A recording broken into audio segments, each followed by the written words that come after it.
प्रभु का धन्यवाद। भजन संहिता 23 और उसके 3 पद में कल हमने देखा था, वो मेरे जी में जी ले आता है, और जी में जी कैसे लाता है वो मैंने कल आपको बताया था। तो कईयों के जी में जी वो ही लाता है। हालेलुया। एक आशा की किरण आपको दिख जाए तो समझ लो जी में जी आ जाता है। हालेलुया।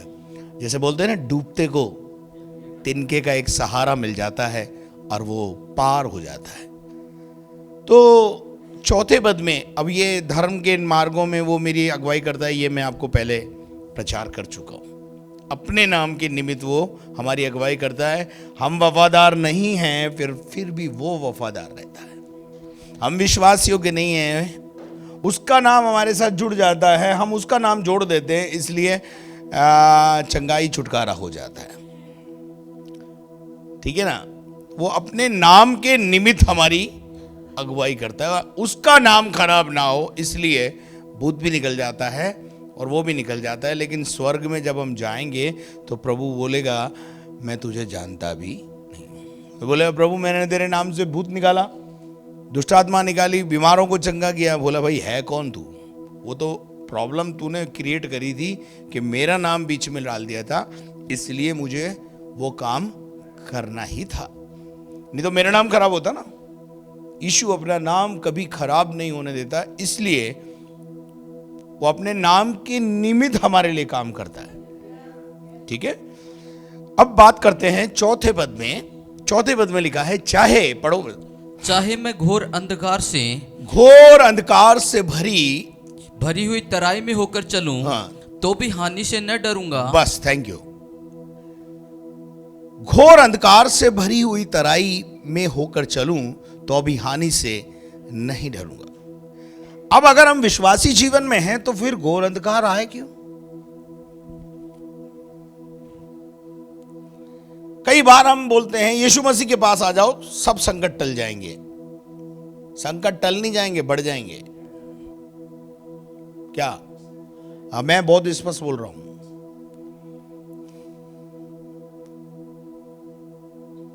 लेकिन एक अजीब काम आपके जीवन में होगा, संकट में वो आपके साथ रहेगा। यीशु मसीह ने कहीं नहीं बोला, परमेश्वर ने कहीं नहीं बोला कि धर्मी पर विपत्ति नहीं आएगी। धर्मी विपत्ति में तो पड़ेगा, परंतु प्रभु उसे उठाकर खड़ा करेगा। हाय उस पर जो उसका कोई उठाने वाला ही नहीं। पर हम धन्य हैं, संकट में, अकाल, हम अगर बाइबल के इतिहास को उठा के पढ़ें, अब्राहम के जमाने में अकाल आया, इज़हाक के जमाने में अकाल आया, याकूब के जमाने में अकाल आया, यूसुफ के जमाने में अकाल आया, उसके बाद एलिया के जमाने में अकाल आया, और अन्य लोगों के जमाने में भी क्या आया? अकाल आया। तो उन दिनों में अकाल आना ही नहीं चाहिए था, जबकि एलिया था। तो अकाल और मंदी आएगी, घोर अंधकार से भरी हुई तराइयां हमारे सामने होंगी, लेकिन जब हम उन तराइयों में से होके चलेंगे, वो हमारे साथ चलेगा। इसलिए डरना नहीं है। वो है ना, यीशु है ना। एलिया से परमेश्वर ने कहा, इस अकाल के समय में करीत नाम नाले के पास चला जा। इसहाक से परमेश्वर ने कहा, इस देश को छोड़कर मत भाग, मैं अकाल में तुझे पानी दूंगा, मैं तुझे आशीष दूंगा। और एलिया को परमेश्वर ने जो करीत नाम नाला दिया, तो करीत नाम नाले का पानी भी एक दिन चूक गया। तो उस समय परमेश्वर ने आकर उससे कहा कि मैंने तेरे विषय में सारपत की विधवा से बात कर ली है, मैंने तेरे लिए अरेंजमेंट कर दिया है, तू चला जा। वो अकाल के समय में, वो मंदी के दौर में आपको कभी छोड़ेगा नहीं। क्या ये काफी नहीं है? या आप ये चाहते हो आए ही नहीं? आने दो, मुश्किलें आएंगी आने दो, सागर में तूफान उठने दो, हमें डरना नहीं, हमें रुकना नहीं, हमें डरना नहीं, हमें रुकना नहीं। क्यों नहीं रुकना और क्यों नहीं डरना? क्योंकि वो हमारी नाव में है। घोर अंधकार से भरी तराई में होकर जब मैं चलूंगा तो भी हानि से नहीं डरूंगा, क्योंकि वो मेरे साथ है। भजन 91 के 14 पद में लिखा हुआ है, तूने जो मुझसे प्रेम किया है इसलिए मैं तुझे, पढ़ना ब्रदर पढ़ना, उसने जो मुझसे स्नेह किया है, जिसने भी मुझसे प्रेम किया है, मेरा जो प्रेमी है, इसलिए मैं उसको छुड़ाऊंगा। इसलिए जो शब्द है ना, इसलिए मैं उसे छुड़ाऊंगा। बस खुदा से प्यार करो, लव योर गॉड। उस प्यार में स्वार्थ नहीं होना चाहिए। तू देगा तो भी मेरा प्रभु है, ना देगा तो भी मेरा प्रभु है। तू देगा तो भी मैं तेरी आराधना करूंगा, नहीं देगा तो भी मैं आराधना करूंगा। देगा तो मेरा प्रभु है, नहीं देगा तो काय का प्रभु है। अगर ये नारा है तो भूल जाओ। हाँ, मैं तुझे छुड़ाऊंगा। नंबर 2, मैं उसको ऊंचे स्थान पर रखूंगा। मैं कहां रखूंगा? तू हमेशा ऊंचे स्थान पे रहेगा, क्योंकि ऊंचे स्थान पे रखेगा, इन द हायर प्लेस। कहां रखेगा? हम नीचे स्थान में रहने के लिए बनाए नहीं गए। हम जिस भी क्षेत्र में हम हैं, कामयाबी हमारी है। हम ऊंचे पे ही रहेंगे, नीचे के लिए हम नहीं। चाहे आपका व्यापार का क्षेत्र हो,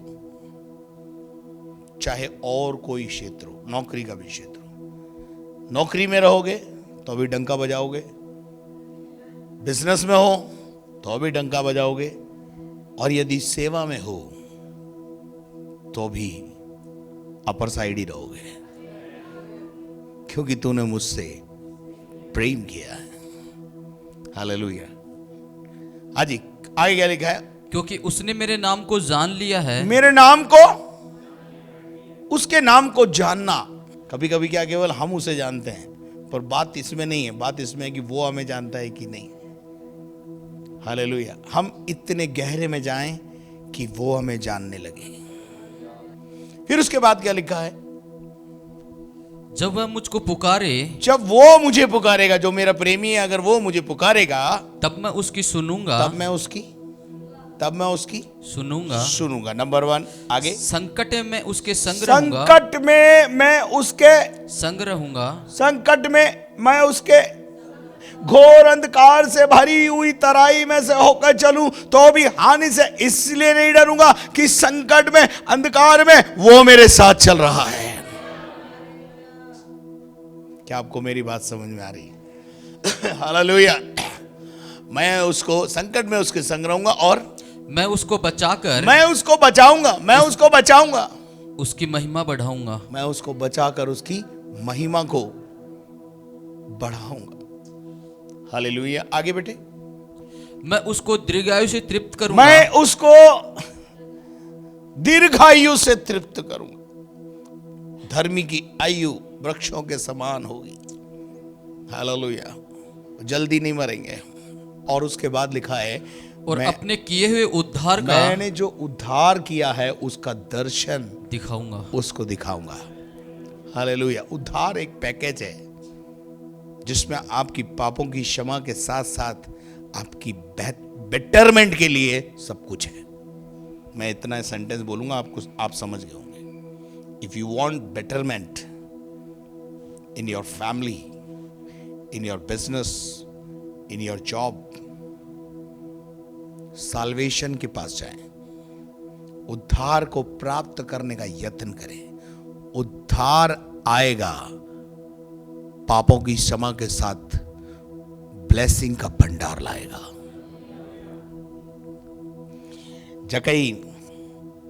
जकई ने सब कुछ लुटा दिया, देखिए। और यीशु क्या कह रहा है? आज इस घर में उतार आया है। क्यों?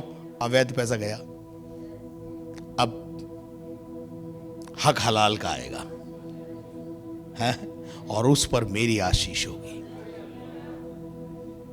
जो पैसा अवैध रूप से कमाते हैं ना, उसमें कभी ब्लेसिंग नहीं होती, ध्यान रखना।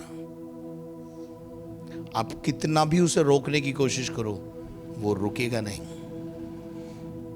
आपकी मेहनत का पैसा आपके घर में, आपके परिवार में रुकेगा।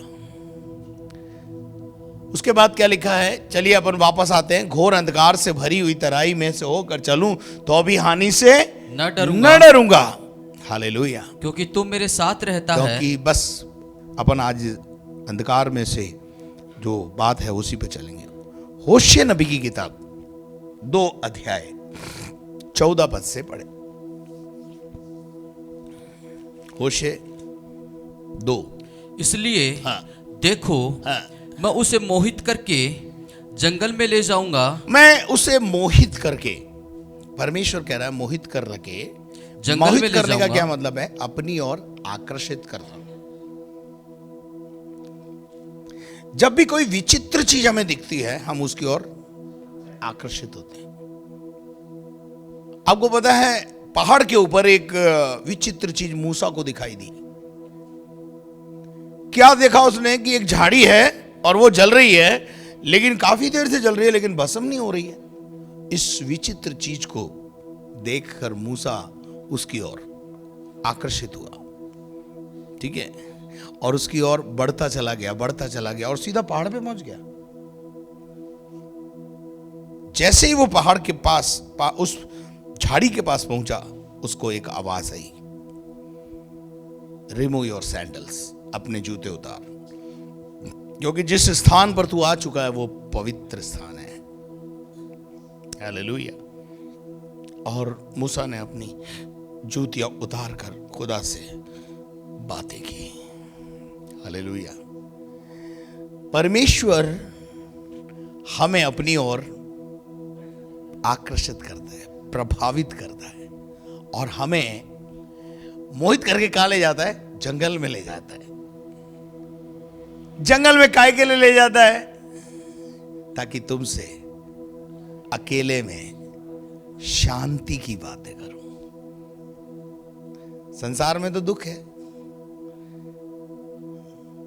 आप जब बहुत ज्यादा निराश, हैरान, परेशान होते हैं तो क्या चाहते हैं आप? शांति की कोई बात करें।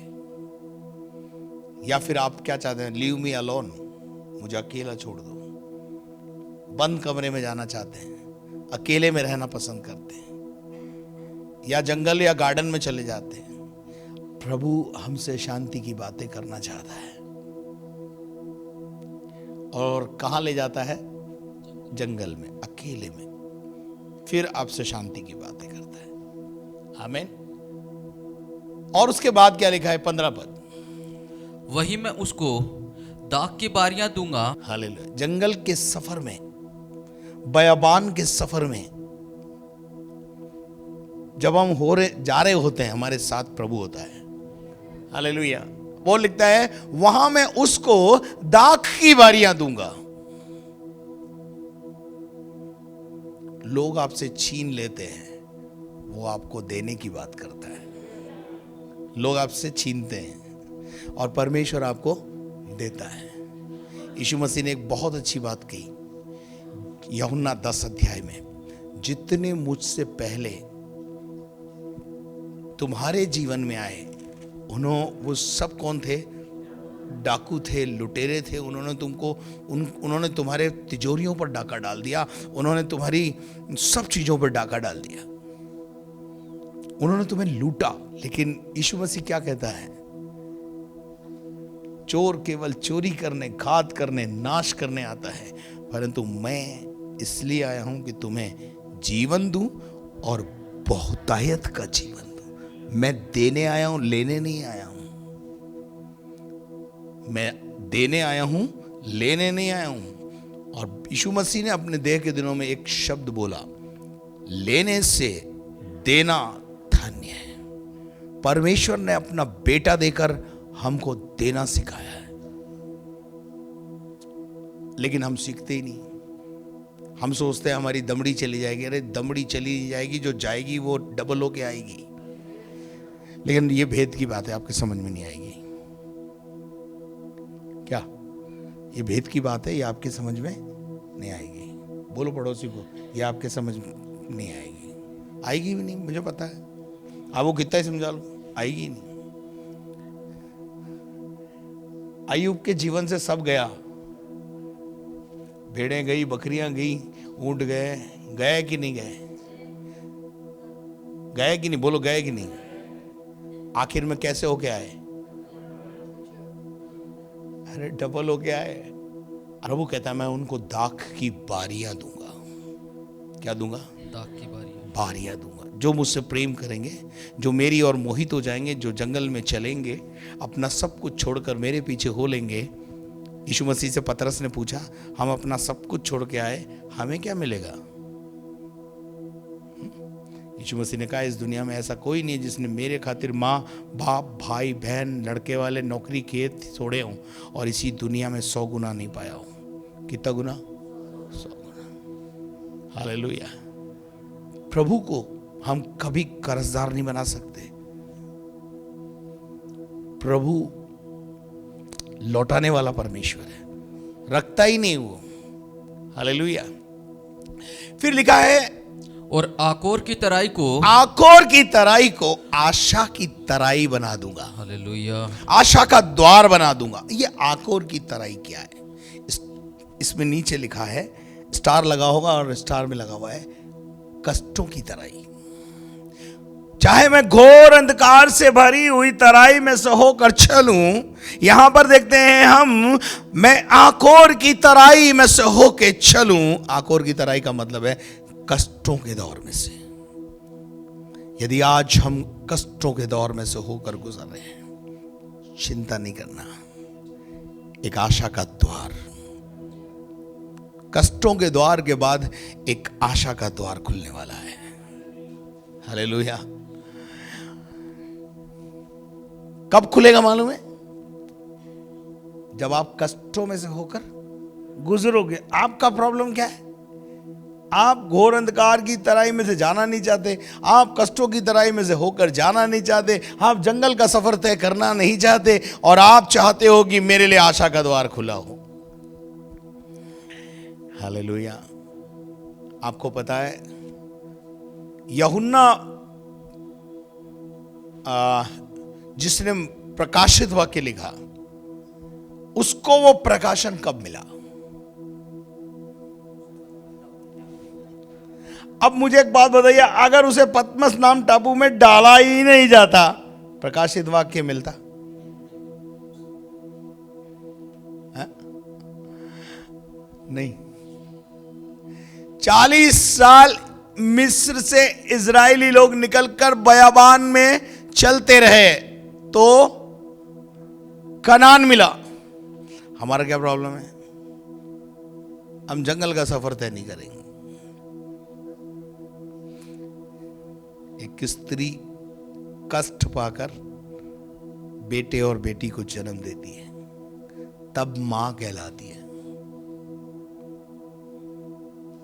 कष्टों की तराई को आशा की तराई में बदल देने वाला अगर कोई है तो वो यीशु मसीह है। हालेलुया। आप देखिए, अपनी देह के दिनों में जितने लोग उससे कष्ट में थे मिले, उन सब के लिए उसने आशा का द्वार खोल दिया।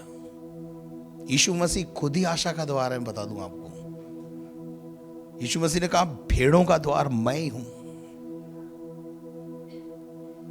द्वार वही है, मार्ग वही है, सत्य वही है और जीवन भी वही है। हालेलुया। आशा की तराई का द्वार कर दूंगा। और उसके बाद क्या लिखा है? और वहां वो मुझसे ऐसी बातें कहेगी, वो मुझसे ऐसी बातें करना चालू करेगी जैसी अपनी जवानी के दिनों में, हाँ, अर्थात मिस्र देश से चले आने के समय कहती थी। हालेलुया। अब प्रॉब्लम क्या है? आकोर की तराई में आदमी फंसता क्यों है? पढ़िएगा यहोशू की किताब, उसका 7वां अध्याय 26 पद। अब यहां पर मैं आपको बता दूं, एक मिनट, मैं पहले आपको बता दूं कि यहोशू की किताब 7वां अध्याय जब आप पढ़ेंगे, मैंने पहले प्रचार किया है, तो परमेश्वर के दास ने सब इजरायलियों को बुलाकर टीचिंग दी है कि हम यहोशू में यरीहो में जाएंगे, हम ए नगर में जाएंगे और उनको जीतेंगे, लेकिन वहां जो यरीहो में जो प्रॉपर्टी मिलेगी, हमें लूट मिलेगी, वो हमारी नहीं होगी, खुदा की होगी। उसमें से कोई भी चीज हम अपने लिए नहीं रखेंगे। टीचिंग दी गई, टीचिंग, बोलो टीचिंग, शिक्षा दी गई। पर आकान नाम का एक व्यक्ति है, उसने शिक्षा पर मन नहीं लगाया। जब कोई इंसान शिक्षा पर मन नहीं लगाता तो उसकी लाइफ में क्या होता है वो मैं आपको बताना चाहता हूं। वो फंसता है आकोर की तराई में।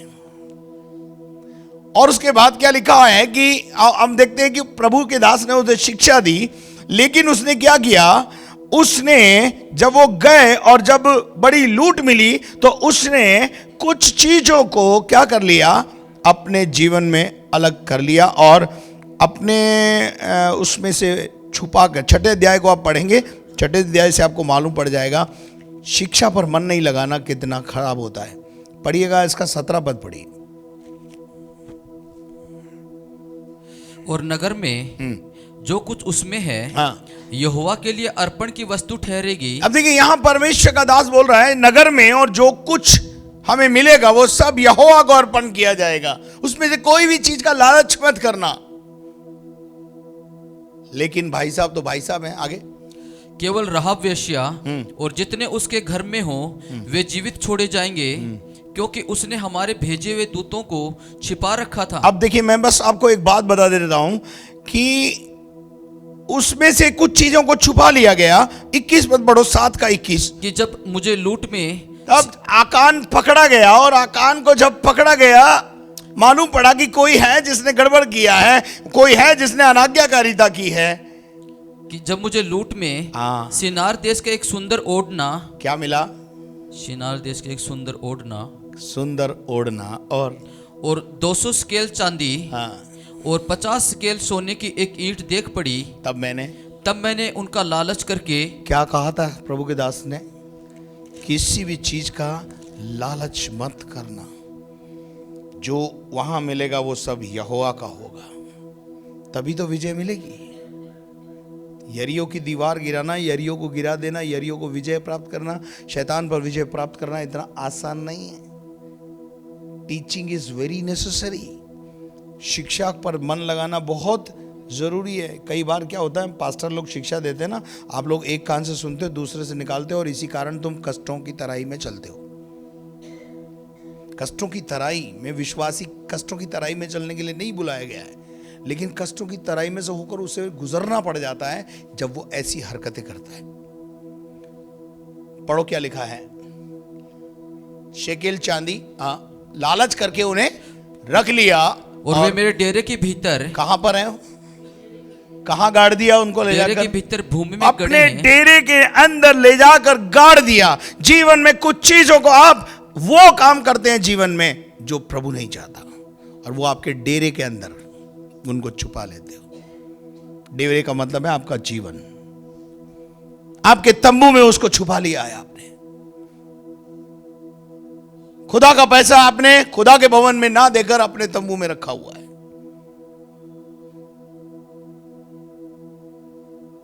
अब पढ़िए आगे क्या लिखा है। और सबके नीचे चांदी है। सब तय भी बता दिया, पहले ऊपर कपड़ा है, फिर सोना है, फिर चांदी है। आगे चलो। तब यहोशू ने दूत भेजे और वे उस डेरे में दौड़ गए और क्या देखा कि वे वस्तुएं उसके डेरे में गड़ी हैं और सबके नीचे चांदी है। उनको प्राप्त भी कर लिया, खोदा गया, निकाला गया और बात साबित हो गई। उसके बाद बेटा 24 से पढ़ो, 24 से देखो। तब सब इजरायलियों समेत यहोशू जहरवंशी आकान को और उस चांदी और ओढ़ने और सोने की ईंट को और उसके बेटी बेटियों को और उसके बैलों और गधों और भेड़ बकरियों को, उसके डेरे को, अर्थात जो कुछ उसका था, उन सब को आकोर नामक तराई में ले गया। कहां ले गया? अब बताइए मुझे आकोर की तराई में क्यों जाना पड़ा आकान को? शिक्षा पर मन नहीं लगाया, प्रभु के दास की बात को गंभीरता से नहीं लिया और लालच किया और जो नहीं करने को कहा था वो ही किया।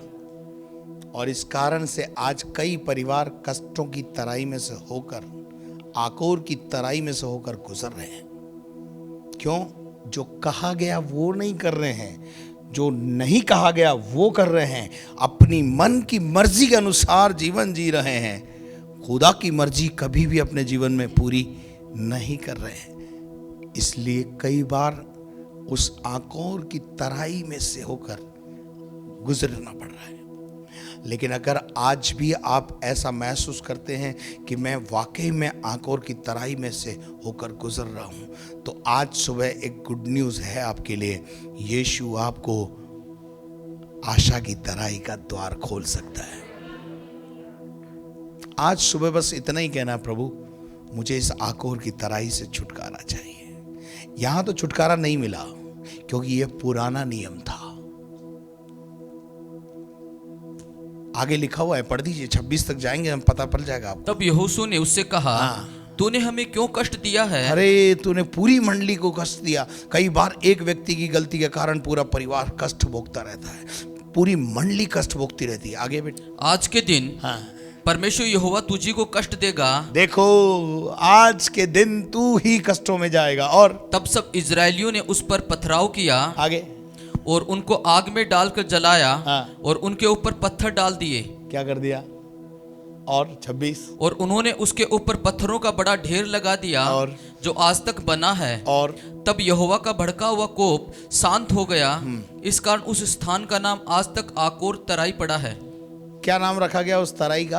पहले उस तराई का नाम आकोर की तराई नहीं था, लेकिन जब ये कांड हुआ तब उस तराई को आकोर की तराई कहा गया।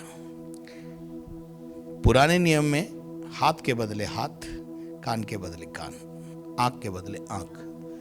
लेकिन आशा का द्वार यह है कि तुम्हारे पाप चाहे लाल रंग के हों, अर्गवानी रंग के हों, तुम मेरे पास आ जाओ, छोड़ दो, मैं तुम्हें आशा के द्वार में ले जाऊंगा।